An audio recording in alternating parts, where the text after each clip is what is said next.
Batallón de Jubilados presente. La batalla es nuestra. Súmense a la lucha y comencemos la revolución de las canas.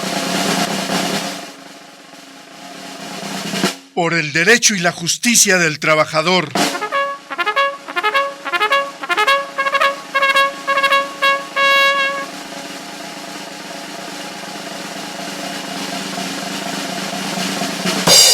Bienvenidos. Comenzamos.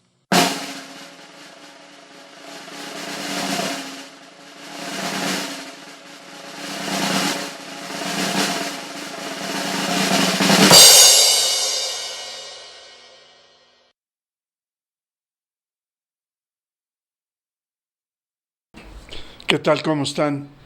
Un jueves más aquí en la Revolución de las Canas y desde luego con el apoyo de Héctor Pimentel. Héctor Pimentel, buenas tardes.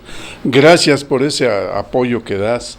Ya hemos dicho que sin ti esto no jala, así que, oigan, es un jueves, ya creo que es el último de abril, ¿sí? Sí, porque es jueves 28 de abril. Entonces ya no hay otro jueves en abril, así que este es el último. ¿Cómo se ha ido el año? Yo la verdad es que creo que como estamos metidos todo el tiempo en nuestra rutina de tortura cotidiana, de no alcanza el salario, no hay trabajo, estamos todo el tiempo con crímenes. Bueno, ¿se han fijado? Los periódicos, antes había periódicos especializados en la nota roja y otros decían nota amarilla. Bueno, ahora hasta los periódicos acá de mucho análisis y de noticias económicas, políticas, sociales, etcétera, no, ya todos relatan a 8 columnas, hubo un muerto acá, hubo una balacera allá, o sea, ya todos son periódicos de nota roja. ¿Qué se creen? Bueno, es que así está la situación nacional. Entonces, ¿quién va a poder dormir a gusto así? ¿Quién va a poder vivir tranquilo? A mí me gusta bailar, me gusta chupar, me gusta echarme mis tragos, me gustan mis tequilas, me gusta oír buena música, me encanta bailar, oigan, un buen danzón, qué sé yo. Bueno, todo ese gusto por la vida ha ido desapareciendo paulatinamente porque pues como que no tiene uno mucho ánimo de bailar, de chupar y de que el mundo se va a acabar. Entonces, pero aún así somos muy fuertes, somos muy optimistas y entonces le decimos no a los malditos de la clase política, no a los criminales, no a los narcos, no a esa gente que está echándonos a perder la vida todos los días. No, ya necesitamos, aparte de tener una actitud positiva, optimista, etcétera, necesitamos organizarnos porque de otro modo estos canallas van a seguir ahí y no es posible. Somos miembros de un gran país, un extraordinario país. México es un gran país.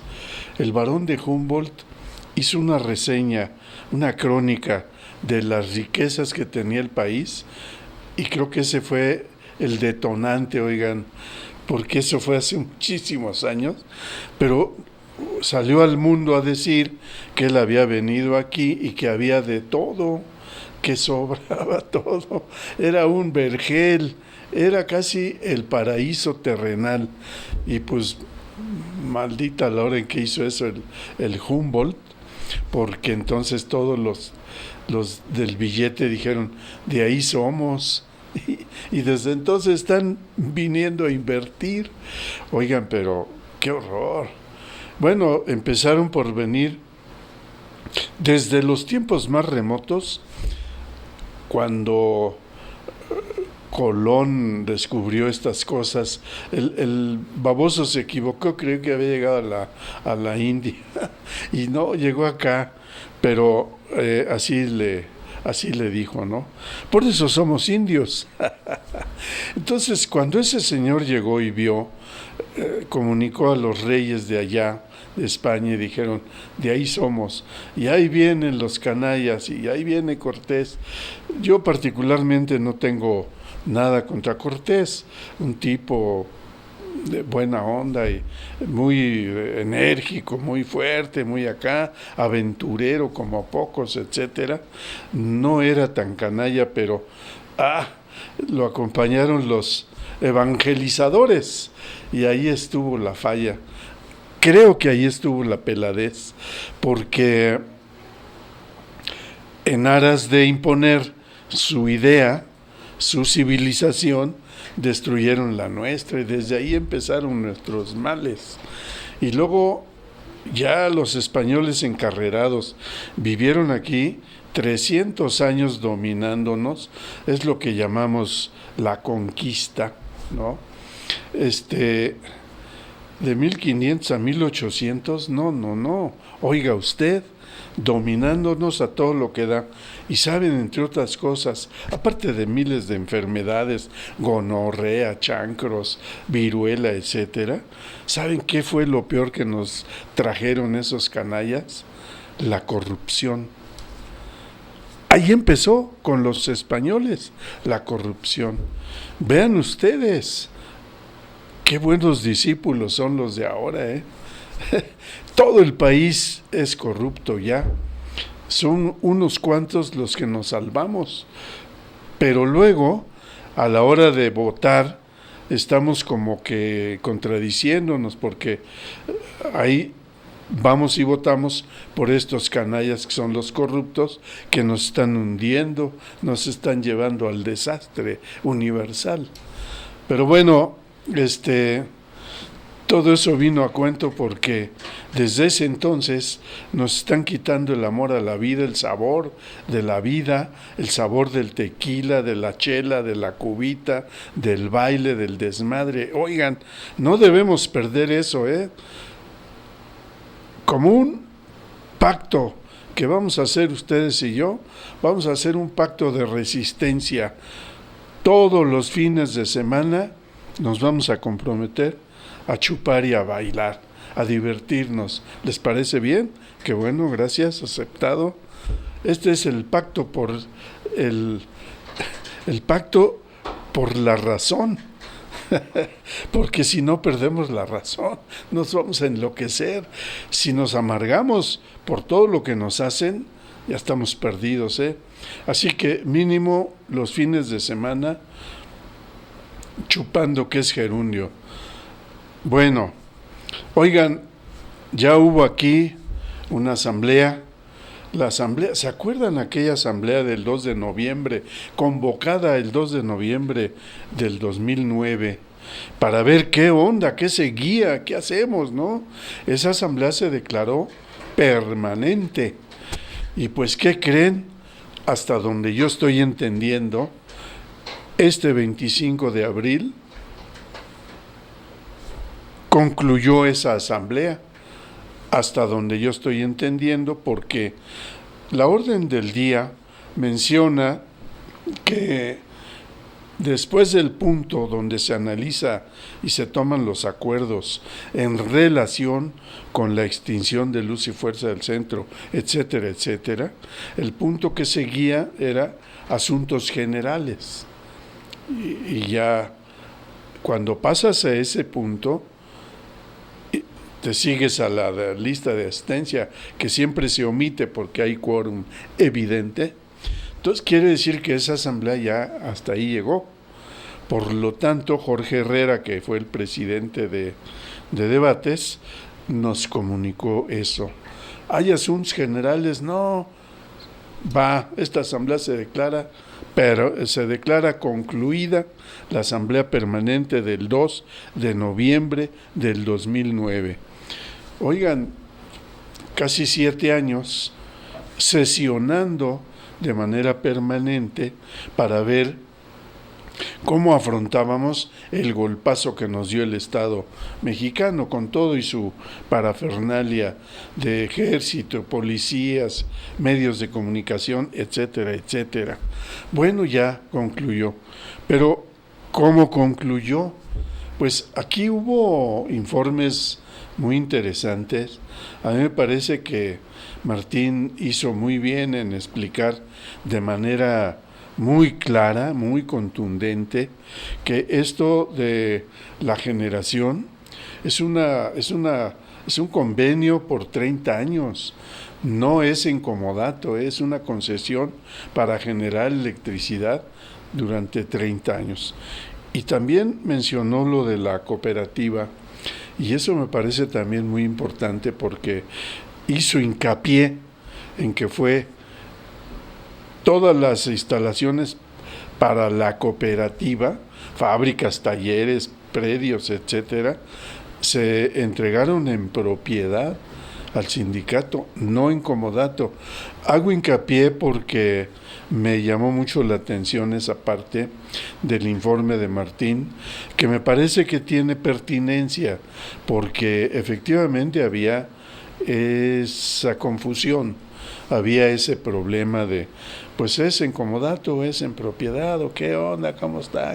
Ya sabes, en las redes sociales, niños, circula cualquier cantidad de información y desinformación también, hay que decirlo. A mí me gusta mucho que haya redes sociales, que esté el Facebook, el Twitter, el WhatsApp, YouTube, etcétera. Todo eso a mí me parece genial. Son medios de comunicación. Lo que no me gusta es la parte neurótica del Facebook. No, por favor. Bueno, es que ni modo, ahí está, es un espacio y se presta que donde dice comentarios de aquí soy, camarada, y empiezan a desahogarse. Y bueno, a veces no me refiero al lenguaje, a la forma de escribir, de redactar, que eso ya es un nuevo invento del ser humano en este planeta. Estamos inventando un lenguaje, el lenguaje Facebook, con signos y palabras entrecortadas y todo, pero nos damos a entender.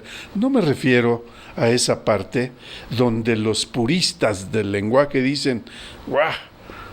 ¡Qué faltas de ortografía! ¿Sabes qué? A mí eso me vale madre, güey. A mí lo que me interesa es el contenido de los comentarios. Lo que no me gusta es la neurosis de cuates que nada más agarran eso y se desahogan a todo lo que da, mentadas de madre y adjetivos calificativos a todo lo que da, cero ideas.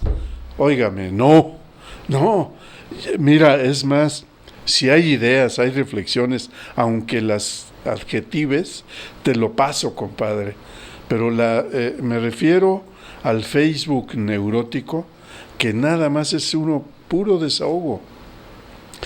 Puros desahogos de gente amargada, neurótica, no. Esos mejor no opinen, quédense calladitos, se ven más bonitos, porque además, ¿saben qué? Cuando uno ve todo eso, ya ni los lee.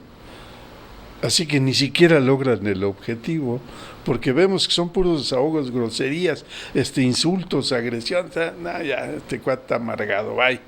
Y ya no les haces caso. Pero bueno, estamos en que en las redes había mucha confusión, desinformación, mucha información a medias, etcétera. Y por eso digo que me dio gusto que Martín fuera totalmente explícito, porque además habló de eso. En las redes circula que es en comodato. No, compañeros, es en propiedad. Y el convenio para generar es por 30 años, no es comodato. Perfecto, aplausos ahí. ¿Por qué? Pues porque está aclarando cosas muy importantes. Oigan, casi 7 años después, conviene que estas cosas que ya se lograron, que ya están ahí, son parte de la mesa de negociación, son parte del memorándum de entendimiento, y a mí me parece que está que son avances. Claro, muchos van a decir, pero pues si ya nos vamos a liquidar y no hay nada. No, compañero, sí hay, porque está potencialmente una cooperativa que quiero creer que Martín, cuando habló de la reinserción laboral, se estaba refiriendo justamente a eso, a la actividad que vamos a desarrollar dentro de la cooperativa. Hizo hincapié en que va a haber el certificado de aportación a la cooperativa, lo cual te da en automático el carácter de miembro activo del Sindicato Mexicano de Electricistas, porque en eso consistió la reforma del estatuto. Así que se fueron precisando muchas cuestiones que andaban por ahí en el aire. Se aclaró que también el 50% de la compensación por antigüedad de aquellos que cobran su renta vitalicia, también es un hecho que se va a dar con este fenómeno en un documento que dijo, está firmado por el sindicato, el SAE, Hacienda, la Secretaría del Trabajo, etcétera. Entonces, esas son certezas que dio Martín en la asamblea del 25 de abril. Y la otra cuestión que a mí me parece que va a generar polémica, va a generar un debate por ahí, de nuevo en las redes, es lo de la cuota sindical. La cuota sindical debe ser en función de la percepción salarial. No está muy claro, y ojalá esto se aclare en su momento, sin neurosis, sin enojarse, que se aclare racionalmente, de manera tranquila. Ese 3% de qué es del total de la indemnización, que incluye todas las prestaciones, etcétera, o es nada más sobre el salario. Esas cuestiones están en jurisprudencias en la Suprema Corte de Justicia de la Nación. Ya el amigo Toño Rodríguez Olvera me hizo favor de hacerme llegar algunas, y en efecto va a haber toda una polémica aquí acerca de ese 3% sobre qué rubro se va a descontar, del salario o de todo o de qué. Eso es muy importante aclararlo para que haya tranquilidad, para que haya transparencia y que no haya confusiones, etcétera, etcétera. Pero entonces, todo esto, a mí me parece que en la Asamblea General quedó claro que ya es un arreglo, casi ya se puede decir que es la parte final del conflicto, porque efectivamente una vez que ya te liquides, que aportas a la cooperativa, etcétera, etcétera, que se entrega todo esto en propiedad, etcétera, ya no hay dudas, se va a hacer sobre la base de hechos concretos. Entonces, ahí es donde creo que empieza una nueva etapa del sindicato. Me voy a atrever a decir aquí, en la Revolución de las Canas, de frente, una opinión que tengo y que no la he platicado con nadie, simplemente la he reflexionado, y viendo las diversas etapas por las que ha atravesado el sindicato desde el 10 de octubre del 2009, con la extinción de Luz y Fuerza del Centro, el sindicato ha ido modificándose, ha ido transformándose en un largo proceso de casi 7 años, en donde ha demostrado mucha capacidad de respuesta, capacidad de reinvención, capacidad para analizar, para crear, con mucha imaginación. El sindicato va resolviendo cosas que le va planteando el conflicto. Y créanme, de verdad, creo que el sindicato ha tomado decisiones muy sabias, como aquella de febrero de hace 2 años. No nos vamos a liquidar, no nos vamos a liquidar, vamos a desobedecer.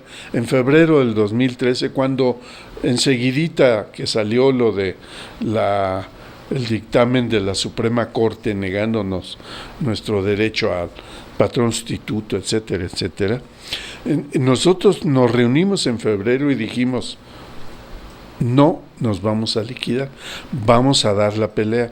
A partir de ahí se entró en otra etapa, una etapa inédita, como todas las que han venido desde el 10 de octubre, desde el primer momento del decreto de extinción. Y hemos ido etapa por etapa, resolviendo, superando muchas cosas.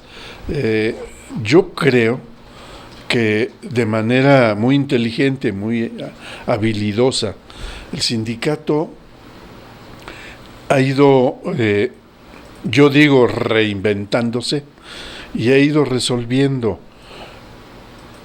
Ahora, en esta etapa final, yo he dicho que el sindicato está como en un punto cero. Es el punto donde el sindicato tal como era antes del decreto ya no puede volver a ser. Pero el nuevo sindicato todavía no acaba de llegar. El viejo sindicato todavía no acaba de irse y el nuevo sindicato no acaba de llegar. Estamos en ese punto cero, ese punto que yo llamo de la transición.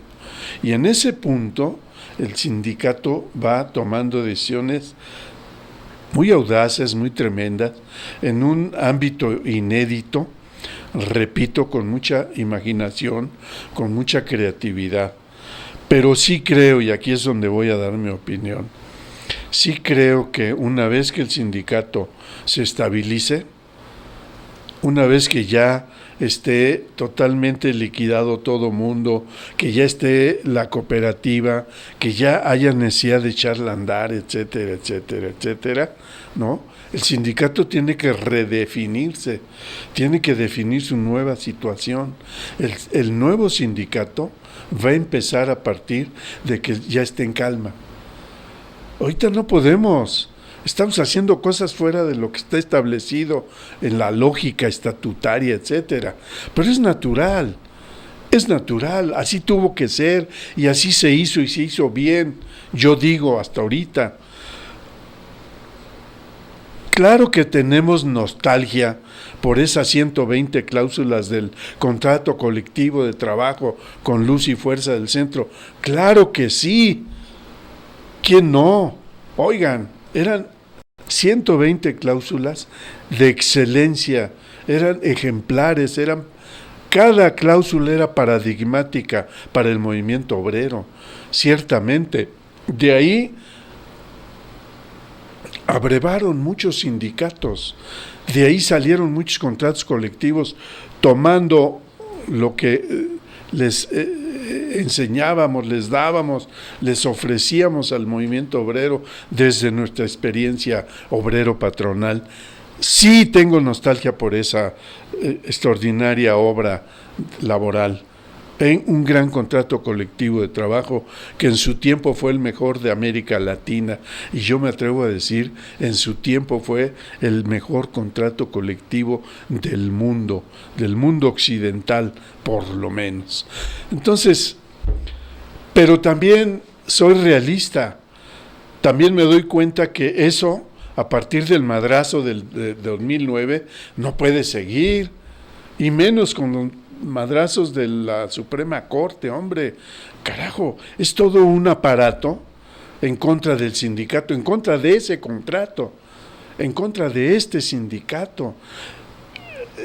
Es obvio que el seguir resistiendo, el tener ahora un contrato colectivo de 65 cláusulas, etcétera, etcétera, pues es algo diferente a aquello. es el nuevo sindicato que todavía no acaba de llegar, pero yo hago esta afirmación bajo mi responsabilidad. Una vez que ya esté estable la situación, que ya no tengamos que andar en mesas de negociación, que ya el problema lo tenemos que resolver aquí, adentro, nosotros, ante nosotros mismos, allí va a empezar un nuevo sindicato. Allí empieza el nuevo sindicato. Ahí empieza a terminar la transición o entraremos o transitaremos hacia el nuevo sindicato. Obvio, yo lo dije hace 15 días y, oiga, hasta ahorita no me ha regañado Víctor Manuel Sánchez, ¿no? Y ya tuve un debatito muy bueno con Manuel Fernández por mi idea esa de que el cooperativismo, para mí, bien llevado, de manera honesta, inteligente, sabia, el cooperativismo es la fase superior del sindicalismo. Oiga usted, es una frase muy audaz, tal vez, pero yo digo que eso debe de ser nuestro cooperativismo, porque estaremos siendo, de nuevo, pioneros de una nueva situación en el país, así como hemos sido pioneros. Oigan, la jubilación la ganamos en los años 30. Muchas cosas las ganamos cuando otros sindicatos no las tenían. El derecho de huelga lo ganamos antes, incluso de que estuviera en la Constitución. Lo ganamos en los hechos. 2 sendas huelgas en 1915 y la otra en 1916, que le costó la cárcel a Ernesto Velasco. Bueno, fuimos pioneros del derecho de huelga. Claro, junto con los de Río Blanco, junto con los de los compañeros de textiles, ¿no? Hemos sido fundadores de muchas cosas. El movimiento obrero está en deuda con el Sindicato Mexicano de Electricistas, porque muchas cosas que conseguíamos, luego las consigue el resto del movimiento obrero, y particularmente los canallas, los líderes del otro sindicato, del SUTERN, que no hacían nada, pero nada más esperaban que nosotros firmáramos el contrato colectivo de trabajo en turno y al día siguiente lo mismito se lo daban a ellos, sin haber luchado, sin haber, ni siquiera emplazar a huelga, oiga usted, ¿no? Entonces, los mineros y los textileros y los electricistas somos pioneros de muchas cosas. Nos ganamos el derecho de huelga antes de que fuera un derecho constitucional, que conste. Bueno, así está el sindicato ahora, y tengan la seguridad, me atrevo a decirlo, que el sindicato ahora, en la nueva fase del movimiento obrero nacional e internacional, porque el cooperativismo se va instalando en el planeta como una alternativa económica, como una alternativa de desarrollo social, comunitario, solidario, etcétera. Y créanme, el sindicato va a ser pionero de este nuevo estatus de la clase obrera. El cooperativismo como fase superior del sindicalismo. En el sindicato pues estamos organizados porque hay un patrón. Aquí en el cooperativismo los patrones vamos a ser nosotros y nos vamos a distribuir las ganancias de manera solidaria, colectiva, igualitaria, etcétera. Ya se acabó el patrón. Vamos a ser nuestros propios patrones, pero vamos a ser dueños de nuestro destino. Y yo digo que el cooperativismo, bien entendido, debe ser la fase superior del sindicalismo. He dicho, niños, como ya me cansé, no como Murillo Karam, sino que ya mi garganta dice, échate un traguito de agua, le voy a pedir a mi amigo Héctor Pimentel que por el amor de Dios nos vayamos a una pausa. Gracias, Héctor. Toda una vida de servicio laboral provoca el júbilo de quien recibe el galardón de una vida digna y detona la revolución de las canas. Jueves de 5 a 7 de la tarde, no te lo pierdas en Radio SMEG.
Los jubilados hemos escrito grandes batallas de la historia laboral, pero aún hay muchas victorias que conquistar para la clase obrera.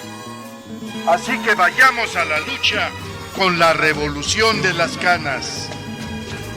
Jueves de 5 a 7 de la tarde en la radio del Sindicato Mexicano de Electricistas.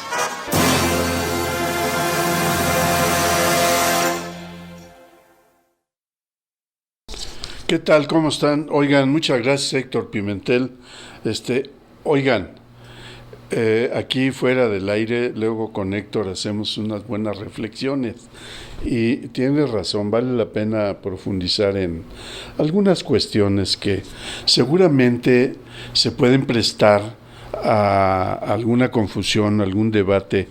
Y yo digo que el cooperativismo, bien concebido, como una organización social basada en el beneficio colectivo, solidario, etcétera, ya va más allá de un sindicalismo que está como limitado a simplemente defenderse del patrón. Ciertamente, decía Héctor Pimentel, el sindicato nace a partir de que hay un patrón abusivo y como trabajador te tienes que organizar para combatir a ese patrón abusivo, explotador, etcétera. Es correcto. Ese es, digamos, el origen del sindicalismo. Te explotan, te maltratan, no te aprecian, no te valoran. Organízate en un sindicato y enfrenta al patrón. ¿Es correcto eso? El sindicato lo ha hecho siempre muy bien. Logró conquistas geniales, ¿no? Ahora no pudimos contra el gigante, ¿no? Ese ogro que ya no es tan filantrópico, como decía Octavio Paz, ese Estado mexicano que dejó de ser benefactor y ahora es malefactor, es maléfico, que obedece a otros intereses ajenos al pueblo, a la clase trabajadora, golpeó al sindicato con ganas de deshacerlo, de desbaratarlo, de aniquilarlo, de bye, te disuelves, compadre. Y el sindicato aquí está. ¿Qué hicimos? Lo que yo decía hace rato, un proceso de reinvención, un proceso de ingenio, de imaginación, para no darle gusto al ogro. Bueno, pero el sindicato, si se dedica exclusivamente a combatir al patrón y en su combate logra conquistas, está bien, es correcto, es parte de una razón de ser del sindicalismo. Pero cuando yo digo que el cooperativismo puede ser la fase superior, es que ya estás pasando a otro estatus. ¿Por qué? Porque ahora tu preocupación es cómo ayudo a la sociedad, cómo ayudo a la comunidad, cómo me hago colectivo, cómo me hago comunitario, cómo a través de ser autogestivo puedo ser autónomo, independiente, superior, etcétera. Esa parte es la que yo digo, claro, no vas a ser patrón y no vas a reproducir el mismo esquema, porque entonces ya estás mal. Si tú al mismo tiempo que eres patrón y trabajador y se entra esa cosa rara de, uy, ahora ya el sindicato ya valió, porque ahora es patrón, no. Vamos a ser patrones, vamos a ser trabajadores, pero vamos a esa etapa superior. Vamos a pensar que sí hay que invertir para producir cosas, hay que venderlas y tener ganancias. Sí, es una parte que tiene que ver con el mecanismo capitalista, porque produces cosas para venderlas y al venderlas buscas tener ganancia. Sí, la diferencia es que tú ya esa ganancia la vas a redistribuir de manera pareja, solidaria, comunitaria, etcétera, de manera colectiva, en donde no haya nadie que esté arriba de otro. Aquí todos vamos a estar parejitos, compadre. Es lo que es de todos, es para todos. Todo lo que hagamos todos es para beneficio de todos, no de unos cuantos, porque entonces sí entraríamos en un esquema capitalista. Entonces, si logramos superar eso, me he encontrado con algunos compañeros que tienen una idea equivocada, sobre todo jubilados, que dicen, no, pues yo en mi ahorro voy a meter un certificado de aportación por 30,000 pesos. Y luego, cuando vengan las ganancias, voy a recibir más que los otros, que nada más aportaron 2,000. No, pues estás mal, compadre. Ese es un esquema capitalista, porque ya vas a estar abusando y explotando a los de abajo. No, compadre, entiende que esta debe ser otra cosa, otra mentalidad. Tenemos que cambiar esa mentalidad, porque si seguimos así, pues los que no pueden aportar ya se fregaron y tú vas a ser casi el inversionista, el dueño, otra vez reproduces el esquema del obrero explotado, del obrero que la ganancia la ve de lejos, es ajena a lo que hizo, el producto es ajeno a él como trabajador. Esa enajenación del trabajo de la que hablaba Carlos Marx es la que produce esa relación de trabajo del capitalista con el obrero. Eso es lo que hay que acabar, eso es lo que hay que quitar, ¿no? ¿Cómo lo quitas? Pues debe haber reglas muy claras, donde si tú quieres aportar 30,000 está bien, qué bueno, mano, muchas gracias, pero esto es para la comunidad, esto es para todos, es la cooperativa, y la cooperativa somos todos, parejitos, compadre. Hay que hacer un reglamento, yo entiendo esa parte, me estoy preocupando por esa parte, y claro que tengo que aportar esas ideas por escrito, una especie de borrador de reglamento de la cooperativa para sentar las bases ideológicas de esto que estoy diciendo, porque de otro modo sí, como sindicato vamos a encontrar una gran contradicción.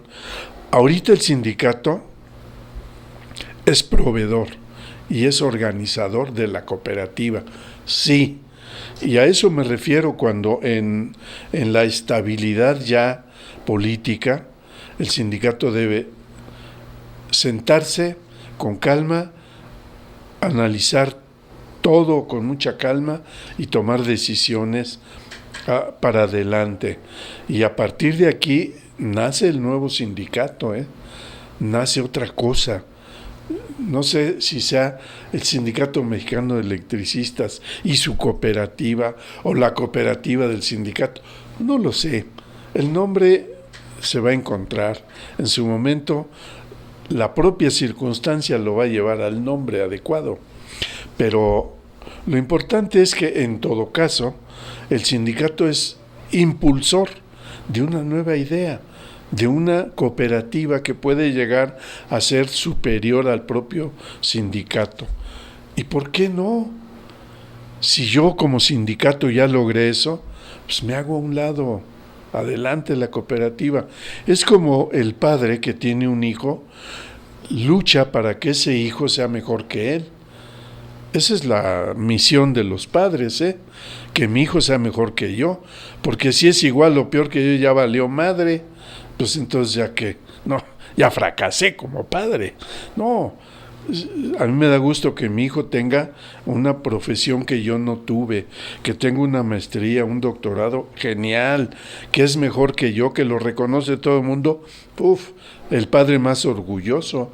Claro, esa es nuestra misión. Si yo logro que mis hijos sean mejor que yo, estoy ayudando a la sociedad. Entonces, si el sindicato logra que la cooperativa sea mejor que el sindicato, adelante. ¿Cuál es el problema? Debemos abrirnos a estos debates. Yo soy un provocador, estoy aquí soltando ideas y que ojalá se discutan, ojalá se hagan mesas redondas, se digan todas las cosas que se deban de decir y al final sacamos una conclusión a favor del sindicato o de aquello que sea mejor que el sindicato. Entonces, miren, creo que ya lo he comentado aquí alguna vez, un maestro de filosofía decía que hay que aprender a debatir, hay que aprender a discutir. Y nos explicó, ahora sí que el ABC de qué significa discutir. Y nos dijo de manera muy sencilla, discutir significa discurrir, descorrer, buscar la luz, descorrer las cortinas que te impiden ver la luz. Y tú debes debatir, debes discutir para buscar la luz, no para opacar al otro, no para ser mejor que el otro. Esa es una discusión falsa, está equivocada. Discute para encontrar la luz. Si tú logras eso, te van a respetar todos. Y si no, vas a ser odiado porque eres muy agresivo, porque lo único que logras es insultar al otro, sobajarlo, humillarlo, ningunearlo y demostrar que tú sabes mucho y el otro nada. No, estás jodido, eso no es discutir. Discutir es discurrir, descorrer. Entonces, ¿cómo? Pues con argumentos, compadre. Y si tú tienes argumentos, pues los vas desbrozando, los vas soltando y vas convenciendo a los otros. ¿Por qué? Porque ya descorriste las cortinas negras que impedían a todos llegar a ver la luz. ¿La luz de qué? Pues de esa verdad que buscas. Entonces, nosotros debemos aprender a discutir. Falta que discutamos sin neurosis, sin complejos de inferioridad, sin inseguridades, porque luego eso genera que agredes al otro, piensas que te está engañando y ahí estás empeñado en demostrar que me engaña. No, vamos a discutir para encontrar la neta del planeta. Por ejemplo, la legislativa. Cuando se juntaba la legislativa, la comisión legislativa, es decir, que legislaba ante el patrón todo el clausulado del contrato colectivo, lo que hacía era ese ejercicio durante más de 3 meses, discurrir, y cada quien aportaba ideas, daba luz, y entonces era la mejor ponencia, la mejor sugerencia para meter al proyecto de contrato colectivo de trabajo, y era fruto de una discusión colectiva. Imagínate tú, esa fue durante décadas la mejor escuela de cuadros del sindicato, la comisión legislativa. ¿Por qué? Porque democráticamente se nombraban representantes de los trabajadores de cada departamento y ahí iban todos los intereses de todos los departamentos. Entonces, los trabajadores mandaban a la legislativa a sus hombres más pensantes, a los más preparados, a los que aportaban ideas. Entonces, la comisión legislativa que se instalaba en diciembre y terminaba en marzo, sesionaba más de 3 meses a todo lo que da, diario, y era cláusula por cláusula, y se discutía chulada, con la ley laboral en la mano, con jurisprudencias en la mano, o sea, fundamentando lo que estábamos pidiendo en cada cláusula a la empresa. De manera que cuando tú terminabas la legislativa, regresabas a trabajar normal a tu centro de trabajo, ya traías un carcaj de flechas laborales, legales, filosóficas, contractuales, a todo lo que da, Y bueno, de ahí al comité central, de ahí al representante y de ahí al comité. Era una escuela y se formaban verdaderos cuadros. En fin, lo que yo digo es que hoy debemos de retomar esas prácticas. El sindicato debe encerrarse a discutir, discurrir, ¿no?, sobre qué sigue, qué va a ser la legislativa, qué significa, la cooperativa, qué significa, qué debe significar la cooperativa para el sindicato en un futuro corto, mediano y largo. Y eso ayudará. Habrá ideas, habrá debate, pero sin insultarse, simplemente aportando ideas, discurrir, descorrer, no pelear, no apabullar al otro. Eso, a mí las discusiones que se basan en descalificar al otro, no, ya, bye. Me doy la media vuelta y los dejo con su neurosis y ahí nos vemos. Así no discuto. A mí me gusta discutir ante una humeante taza de café o ante una helada chela o michelada o un tequila, qué chingada, relajado, tranquilo, fluyendo las ideas, carajo. Eso es lo mejor. Es la mejor manera. Así que mi sugerencia es que una vez que ya esté estable la cosa, que ya todos están liquidados, ya no hay esa preocupación. Ya me liquidaron, ya hice mi aportación a la cooperativa, soy miembro activo del sindicato, ya di mi cuota sindical, soy más miembro activo del sindicato, entonces ahora sí, a discutir qué sigue conmigo como miembro activo del Sindicato Mexicano de Electricistas y miembro de una cooperativa. ¿Qué papel juego? ¿Qué hago? ¿Cómo le hago? ¿Qué sigue? ¿Soy yo? ¿Somos todos? ¿Es colectivo? ¿Es individual? ¿Qué onda? Bueno, una nueva cultura, porque dejas de ser tú para ser nosotros. Eso no está fácil. No es fácil entenderlo porque, oye, eso de pasar a ese estatus ideológico, filosófico, ¿no? Psicológico, dejo de ser yo para ser nosotros. Hasta qué chingón. Oye, eso está muy bien. Eso me gusta. Y en la cooperativa soy todos. Todos somos yo soy todos. La cooperativa somos todos. Oigan, está interesante, ¿no? Bueno, ahí se las dejo como pequeña aportación. Ese es mi certificado de aportación al debate de el futuro del sindicato mexicano, el futuro inmediato del sindicato mexicano de electricistas. Hay que analizar qué sigue, porque obviamente el sindicato que fue ya no va a volver a ser. Ya no hay sucursales, ya no hay muchas cosas del comité central, la prosecretaría de acá y de allá. Eso ya fue, compañeros.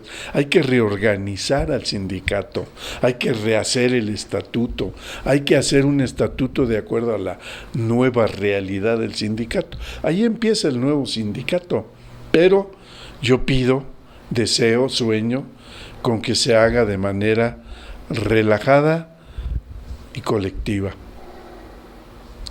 transparente, directa, con sabiduría, sin querer pasarnos de vivo, sin querer ofender a nadie. Simple y llanamente hay una nueva situación, ¿cómo la vamos a afrontar? Yo tengo esta idea, él tiene esta otra. Ahí va la lluvia de ideas y ahí empieza el nuevo sindicato. ¿Cómo lo vamos a definir?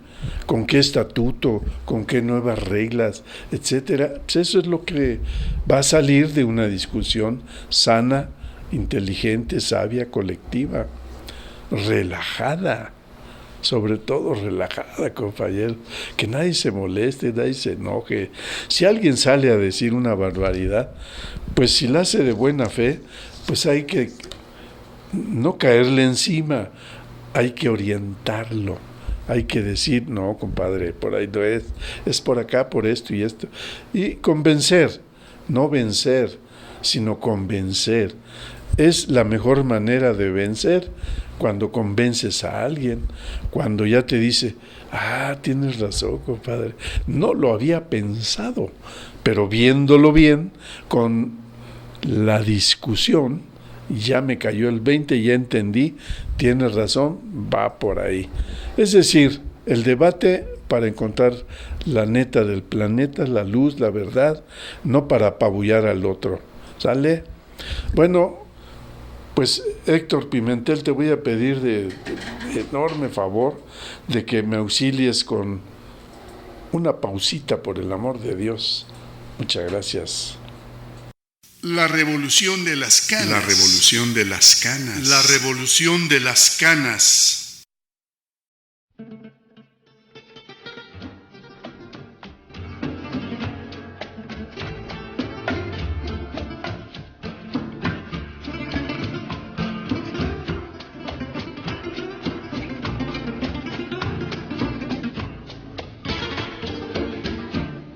Estás más a mi lado.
La revolución de las canas. La revolución de las canas. La revolución de las canas.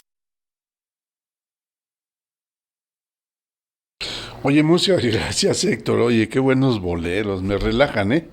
Fíjate que justamente hay un foro que organiza la nueva Central de Trabajadores, que incluso me parece bien hasta el título, porque es Foro Nacional de los Trabajadores, ¿por qué lucha el sindicalismo democrático este 1 de mayo? El sindicalismo está muy a la defensiva. Nos han puesto unas madrizas tan grandes. La última ley laboral fue un trancazo seco en el hocico a la clase trabajadora. Fue algo terrible, nos agarraron, bueno, dormidos, zombies. No hicimos nada, pasó, la aprobaron, la están aplicando, ya la venían aplicando desde hace mucho, como decía mi tía. Uy, hijo, desde antes. Ya la venían aplicando. El outsourcing estaba instalado ya 5 o 6 años antes. Lo que hicieron con la ley laboral fue legalizar el outsourcing y todos los atracos. Esta ley laboral es tan agresiva que te quita el derecho de organizarte, el derecho de asociación, el derecho de huelga, etcétera, etcétera.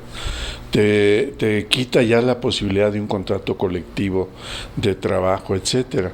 Entonces, el sindicalismo tiene que salir este 1 de mayo ya, pero no nada más a quejarse.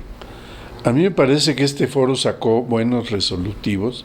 Me gustó la declaración política.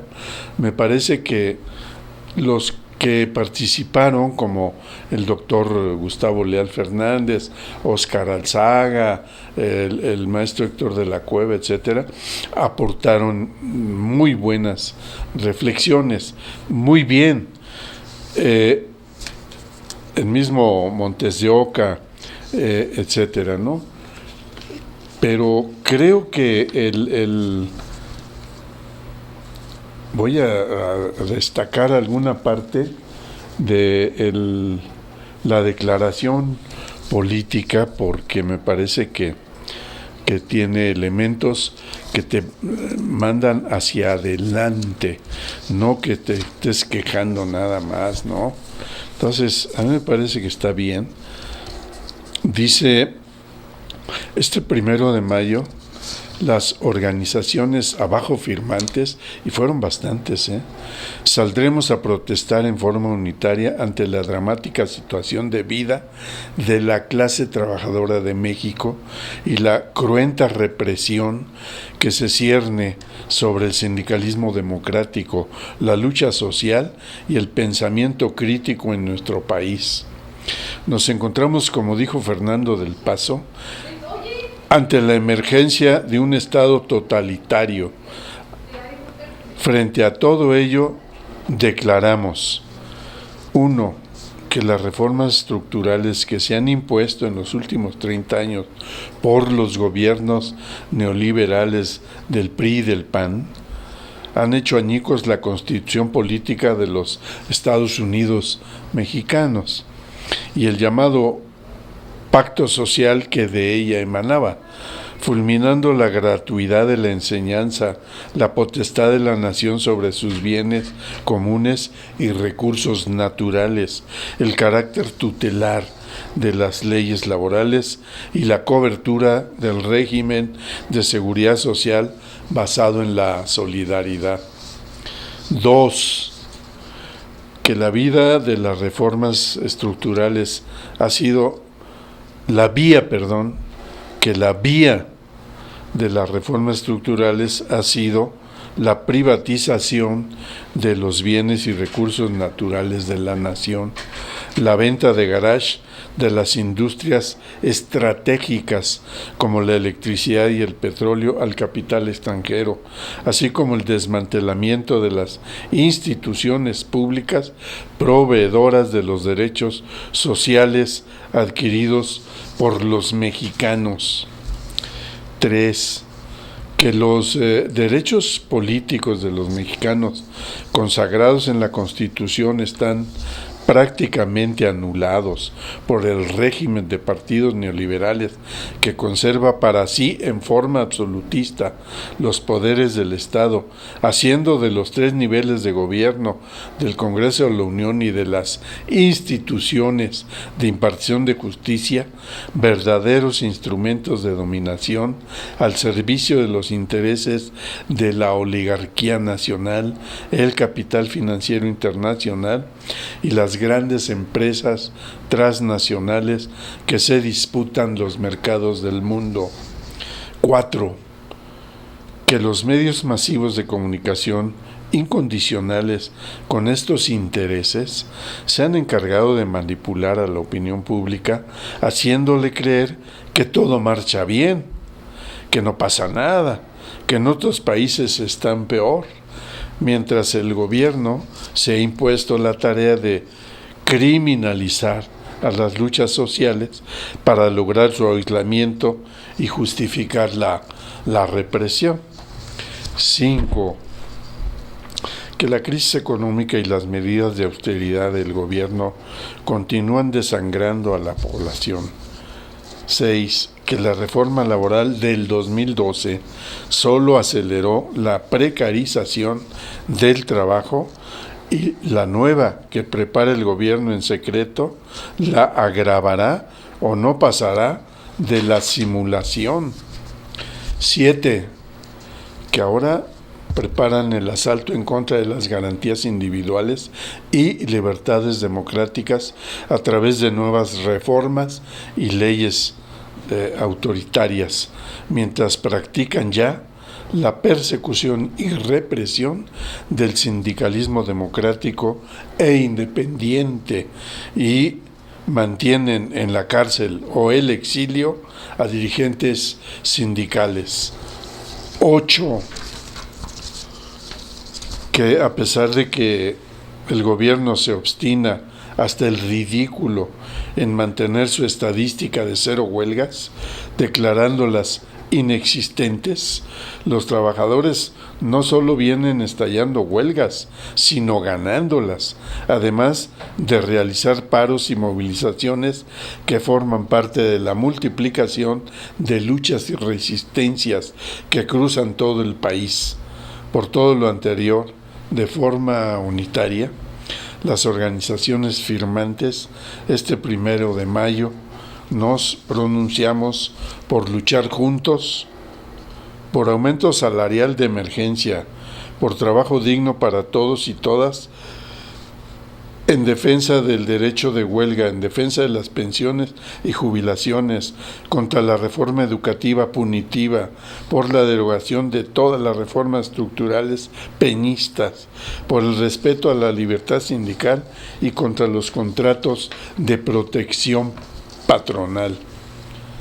Con todos los movimientos sociales y ciudadanos contra la criminalización de la protesta social, por la libertad a los presos políticos, por la presentación con vida de los 43 y todos los desaparecidos, no a la reforma para crear un estado de excepción. Impidamos el autoritarismo ejerciendo nuestras libertades democráticas.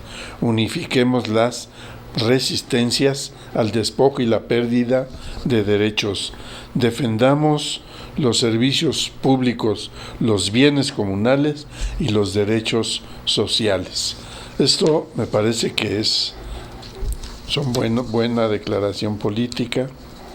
Entonces dicen: abajo el gobierno neoliberal y totalitario de Peña Nieto, todos y todas a las calles, unidos en la lucha, en el 1 de mayo, independiente. Esto lo signaron la Nueva Central de Trabajadores, la Coordinadora Nacional de Trabajadores de la Educación, la CENTE, Sindicato Mexicano de Electricistas, Alianza de Tranviarios de México, el SUTIEMS, los trabajadores de la educación en el DF, media y superior, Alianza de Tranviarios de México, SUTIEMS, Sindicato Democrático de SANDAC, Sindicato del Transporte de Pasajeros del Distrito Federal, Unión Nacional de Técnicos y Profesionistas Petroleros, Sindicato Democrático de Trabajadores de la Procuraduría Social del DF, Consejo Nacional de Trabajadores, la CNT, Alianza Cooperativista Nacional, Comité de Lucha del Instituto Politécnico Nacional, Alianza de Organizaciones Nacional, Estatal y Municipal por la Justicia Social, Sindicato Único de Trabajadores del Instituto de la Educación Media y Superior, el SUTIEMS, Central Unitaria de Trabajadores de México, Sindicato Internacional de Constructores de Elevadores de México, Asociación Sindical de Trabajadores del INVI, Confederación de Jubilados Pensionados de la República Mexicana, la Sociedad Cooperativa Trabajadores de Pascual, SCL, Central de Trabajadores Democráticos, Comité Nacional de Estudios de la Energía y el Centro de Investigación Laboral y Asesoría Sindical, el CILAS.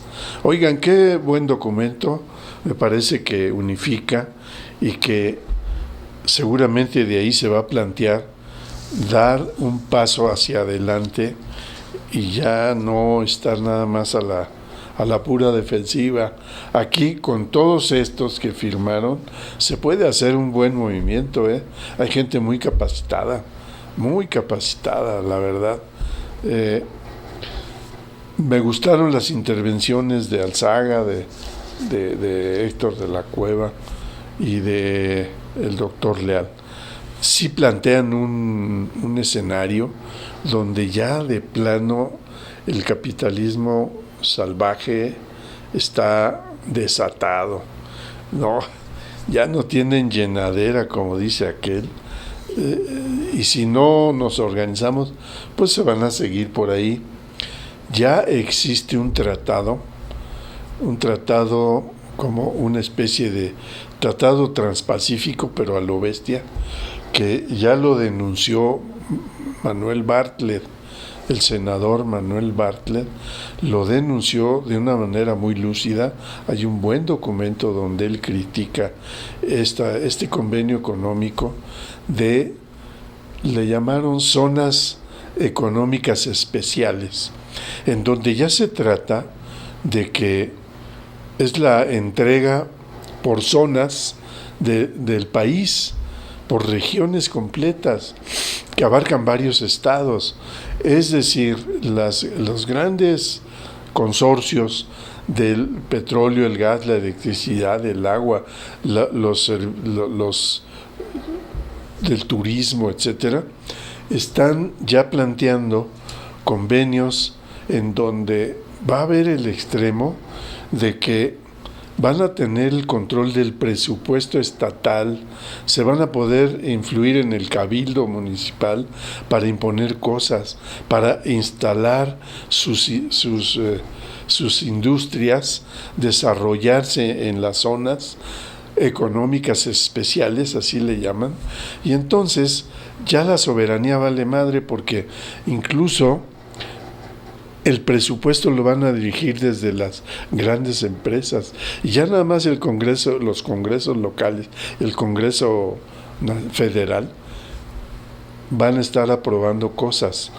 Esto es impresionante porque se reparte en el territorio, y lo peor, ahí dice que cualquier conflicto será dirimido en un tribunal internacional. O sea, ya las leyes de aquí, las leyes locales, las leyes nacionales, ya no van a servir de nada. No protegen la soberanía. La soberanía queda hecha pedacitos porque las grandes transnacionales se van a instalar en todo el país en estas zonas económicas especiales, y entonces ahí van a poder explotar los ríos, las selvas, las playas, el aire, el agua, todo lo que quieran, y si hay algún conflicto, a un tribunal internacional. Ya la Constitución va a valer, ya las leyes nacionales van a valer. Bueno, la soberanía entregada totalmente. Yo espero que no se apruebe ese tratado, ese nuevo convenio que va más allá del TTP, ese acuerdo transpacífico que de por sí ya entrega todo. Entonces, esto, como ellos no descansan, pues ahí está. Es un reto para la clase trabajadora. Ojalá este 1 de mayo, en vez de discursos huecos, podamos hacer pronunciamientos serios contra esto y podamos tomar acciones, sacar acuerdos. Hay que hacer un mitin gigantesco en el Zócalo y no que la marcha se siga por el Zócalo y cada quien a su casa. No, hay que llegar al Zócalo, pero para quedarnos ahí y hacer un gran mitin y hablar de estas cosas. Hay que hablar de cómo los senadores, los diputados, los del gabinete, toda la clase política está entregando el país, está entregando la soberanía, la está entregando en partes, en pedacitos, pero pues ya este convenio que dice Bartlett es el remate, es la puntilla. Ya si se aprueba eso, créanme que la Constitución completa no va a valer para nada, ninguna ley no va a valer para nada. Así que ya vimos cómo se las gastan estos señores. Y ellos vienen por todo, desde todos los frentes, en todos los flancos. Ellos tienen gente capacitada para actuar en todos los frentes. Ya la Semana de Seguridad Social es un desastre para los jubilados, para la seguridad social. Ahí los senadores ya se comprometen, qué infames, ¿no?, a revisar la cuestión de las pensiones. Y oigan, lo que dice el tipo de la CONSAR no tiene madre, Carlos Ramírez, el presidente de la CONSAR, que dice que hay que revisar la edad para jubilarse, para pensionarse, porque 60 años es una edad muy joven, dice. O sea, no, todavía estás joven para que sigas trabajando. Pero por otro lado, los compañeros de la universidad, en la UNAM, que desde que estaba Narro Robles y ahora con Graue, están siendo muy acosados porque tienen 30 o 35 hasta 40 años dando clases. Es una actividad docente donde dan clases, por lo menos en la facultad, me parece, de filosofía o de economía, no me acuerdo. Les empezaron a llamar a estos que tienen más de 30 años dando clases y sugerirles que ya se jubilen. Entonces,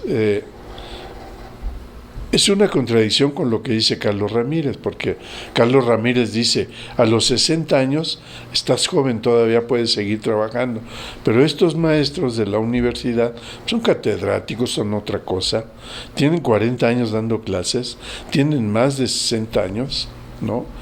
Y otros que están jóvenes, hay muchas maestras jóvenes en la UNAM, catedráticas muy capacitadas, pero no llegan a los 60 años, pero ya quieren que se jubilen.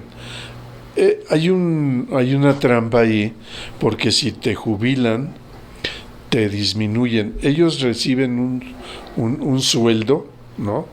Pero por fuera les dan prestaciones, etcétera.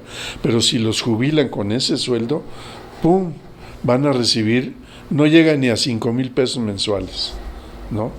Entonces, hay una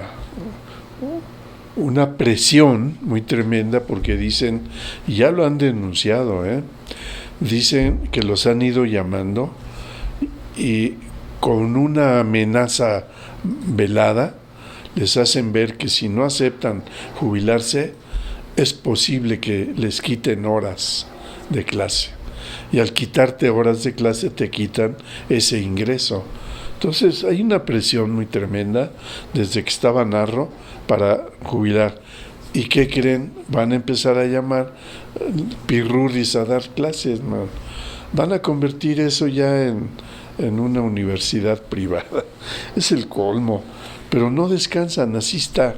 Los ideólogos, los asesores de estos dueños de grandes universidades, pues pagan bien a sus asesores para que vayan atacando esas cosas, ¿no? Esos espacios para irselos ganando poco a poco.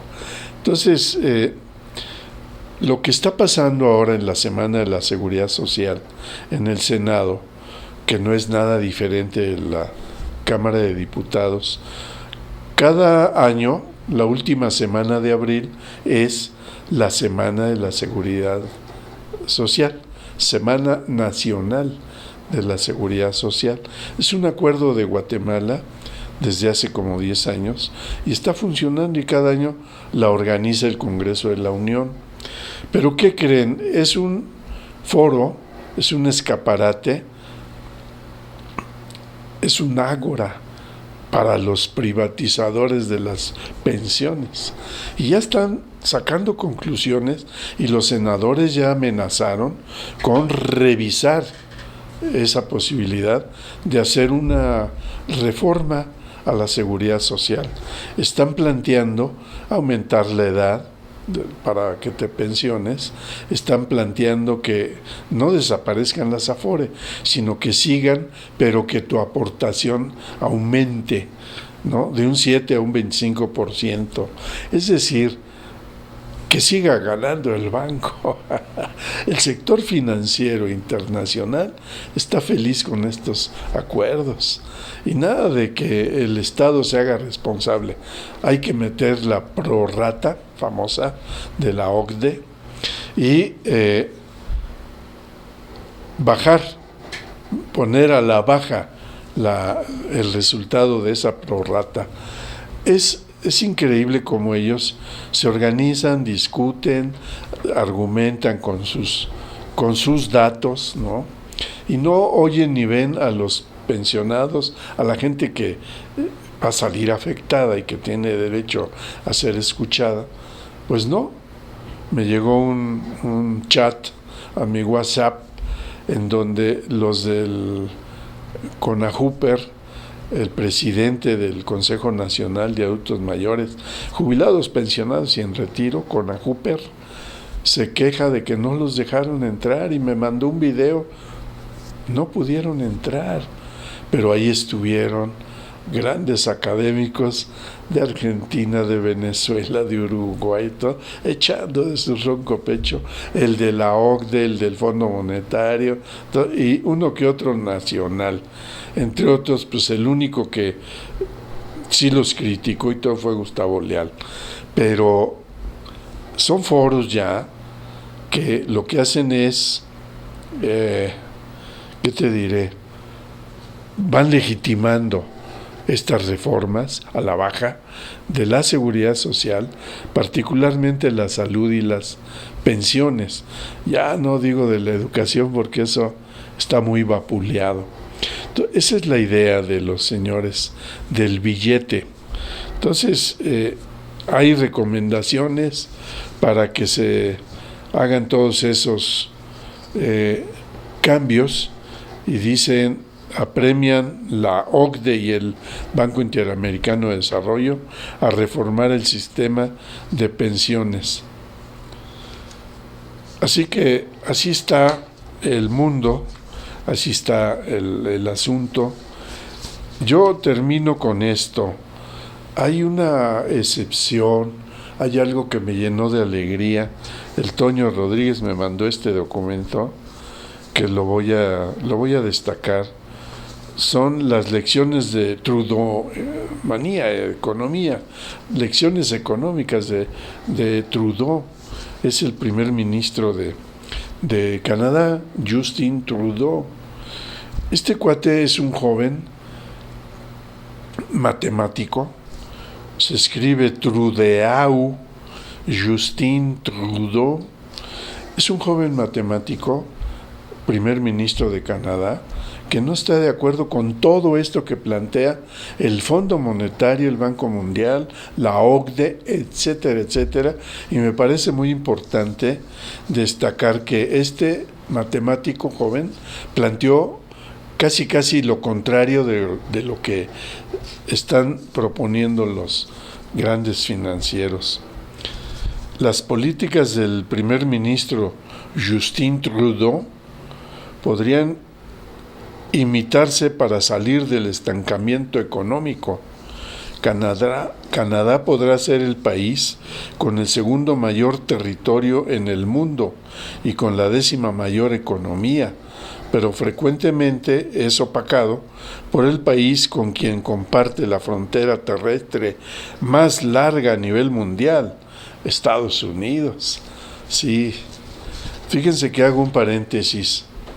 Tengo parientes allá en Canadá, una cuñada que es viuda y tiene 3 protecciones pensionarias. Tiene la pensión de viudez, o sea, lo que le daban a mi cuñado, a mi concuño, perdón, eso, aunque muere el tipo, se lo siguen dando a ella. Tiene su jubilación porque se metió a trabajar y está pensionada por la Seguridad Social.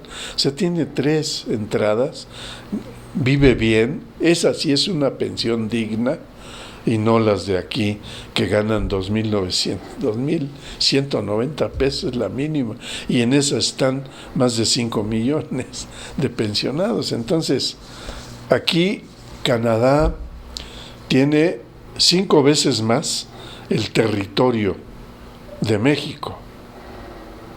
Allá tiene 10 millones de kilómetros cuadrados, pero tiene como 3 veces menos la población.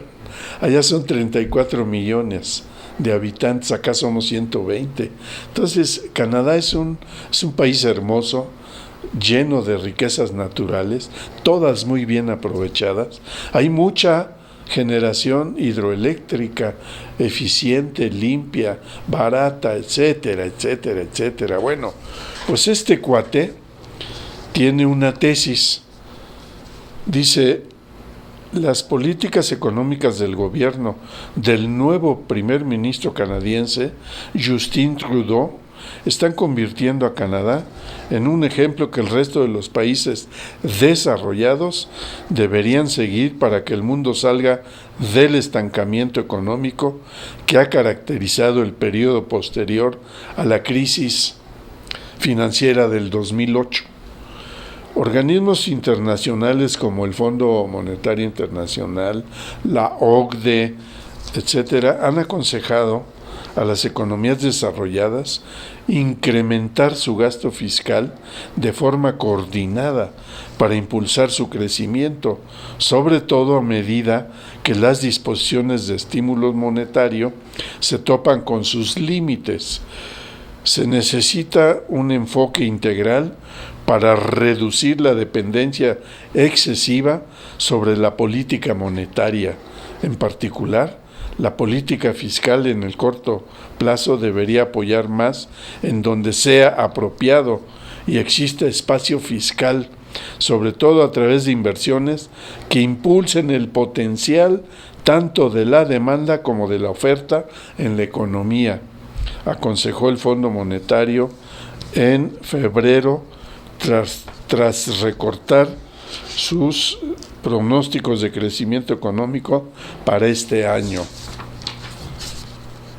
La política monetaria ha hecho tanto como le es posible y necesita ser complementada con política fiscal y reformas estructurales, dijo Catherine Mann, economista en jefe de la OCDE, lo dijo en marzo. En respuesta, los ministros de finanzas del G20 se comprometieron de nuevo hace 2 semanas a impulsar este tipo de medidas fiscales, pero sus promesas teóricas no se han visto reflejadas en la práctica. La excepción a esta tendencia es Canadá, cuyo gobierno propuso en marzo un presupuesto que incluye un déficit fiscal de más de 29 mil millones de dólares canadienses, más de 5 veces el monto del déficit de 5.4 mil millones de dólares registrado en 2015. El incremento en el gasto propuesto por el gobierno de Trudeau, repartido entre inversiones en infraestructura y mayores pagos de servicios sociales como pensiones y seguro de desempleo. Échate esa, camarada. Elevará la proporción que el gasto público ocupa en la economía canadiense, la cual pasará de 13.6% de su Producto Interno Bruto en 2015 a 14.6% en este año. Está aumentando un punto del Producto Interno Bruto y con eso está detonando la circulación del dinero, está fortaleciendo su mercado interno. Eso tiene mucha lógica, mucho raciocinio. Sigo leyendo. El gobierno de Trudeau prevé que sus medidas de estímulo agregarán 0.5 puntos porcentuales al crecimiento económico de Canadá en 2016 y 1 punto porcentual en 2017. Nos influenció lo que escuchamos de parte del Fondo Monetario Internacional y la OCDE, y en la reunión del G20, dijo Bill Morneau, ministro de Finanzas de Canadá, poniendo un énfasis particular sobre el mayor impacto potencial que tiene la política fiscal cuando la política monetaria ha sido empujada a sus límites de estímulo con tasas de interés cercanas al 0%. El estímulo fiscal propuesto también ha beneficiado a la política monetaria, permitiéndole al Banco de Canadá mantener intactas sus tasas de interés y así tener mayor espacio para recortarlas si llega a ser necesario dar un mayor impulso a la economía. La política monetaria claramente es muy estimulativa globalmente y está cerca de su máxima habilidad. La política fiscal ha sido menos utilizada, indicó la semana pasada Stephen Poloz, gobernador del Banco de Canadá. Hay un subtítulo que dice, no aprenden. Me gustó ese. A pesar de las exhortaciones de los organismos internacionales y el ejemplo marcado por Canadá, el resto del mundo desarrollado parece no estar aprendiendo las lecciones correctas para devolver el impulso a la economía global. Esa es la lección de Canadá. Eso es lo que hizo este matemático. Hizo cuentas en el pizarrón y demostró que si hacen estímulos fiscales, se detona la economía.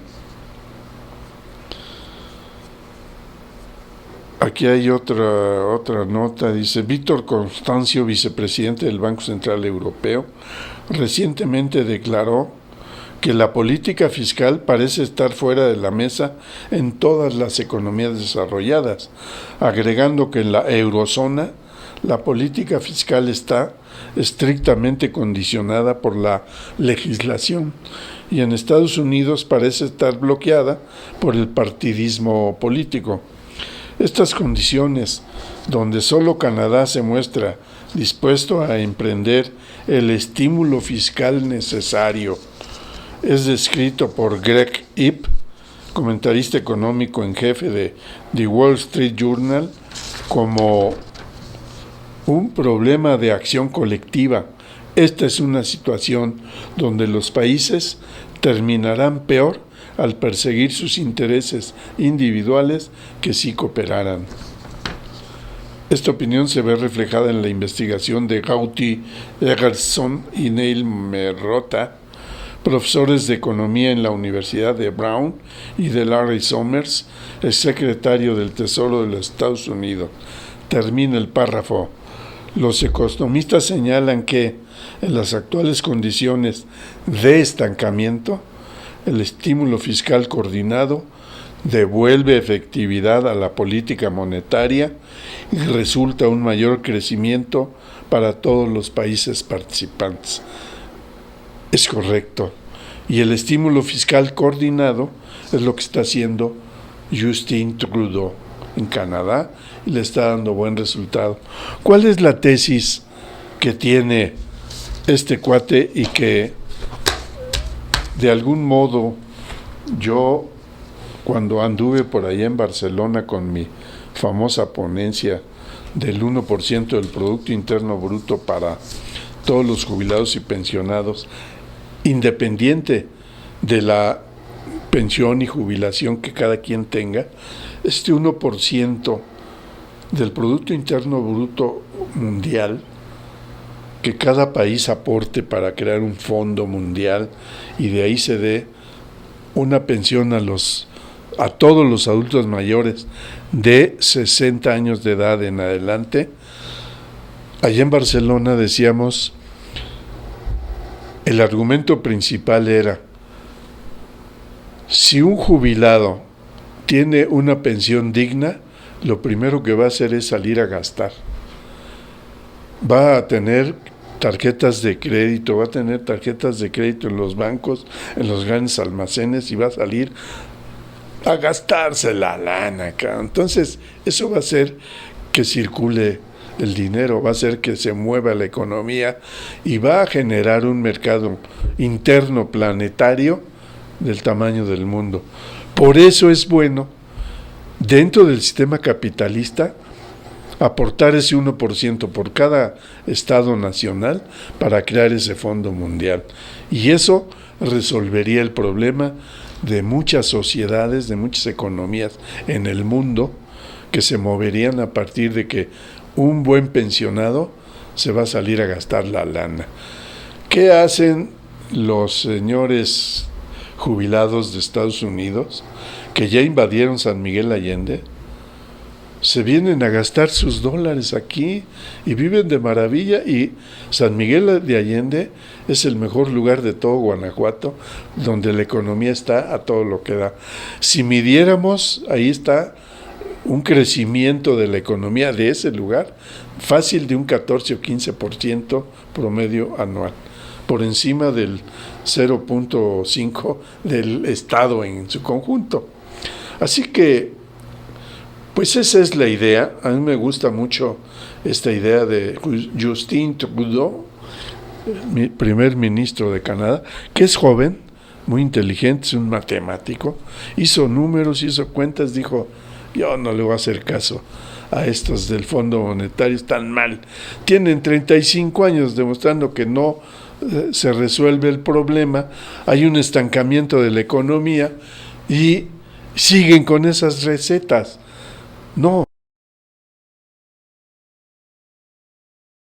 Metió el estímulo fiscal y ahí tienen Canadá, está con la idea de crecer al 14.6% en el año 2017.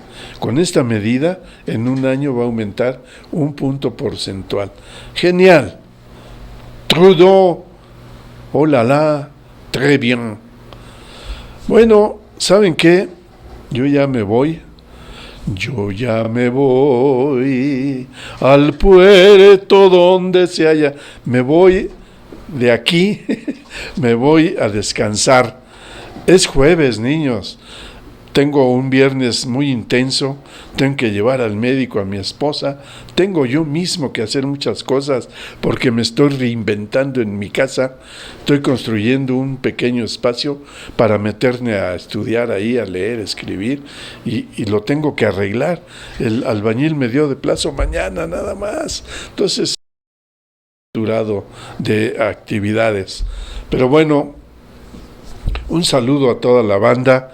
Gustavo Berti Zamorano, te sigues reinventando, ¿verdad? Un saludo. Ya pareces hermano de tu hijo. ¿Qué te crees? Qué bueno, Gustavo Bertis. Vas bien.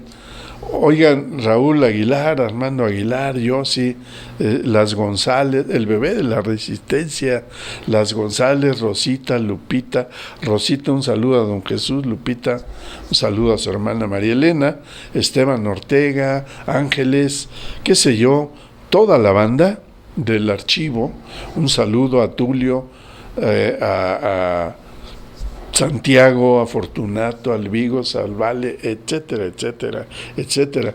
Un saludo a mi amigo Toño Rodríguez. Gracias por esos documentos, camarada. Oigan, nos vemos el próximo jueves y les pido por favor que se porten mal, pero se cuiden bien. Ya me voy con algo que me pasó a mí, con mi hermano gemelo. Fue auténtico. Él era muy bueno para las matemáticas y yo era pésimo. Yo era bueno para la historia, para la geografía, pero matemáticas no se me daba. Entonces en el examen, pues me dice el maestro, dice, a ver, está muy raro este examen de matemáticas, lo respondiste muy bien. Todas las respuestas son correctas. Dime la verdad. ¿Te ayudó tu hermanito Fernando? No, dime la verdad. ¿Te ayudó o no? No, maestro, él hizo todo. Sale un saludo a mi carnal, a mi gemelo, a Fernando. Un saludo fraternal y pásenla bien. Héctor Pimentel, muchas gracias por el apoyo de este programa. Nos vemos el próximo jueves. Gracias.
Por el día de hoy guardaremos las cananas, los cañones, las carabinas 30-30.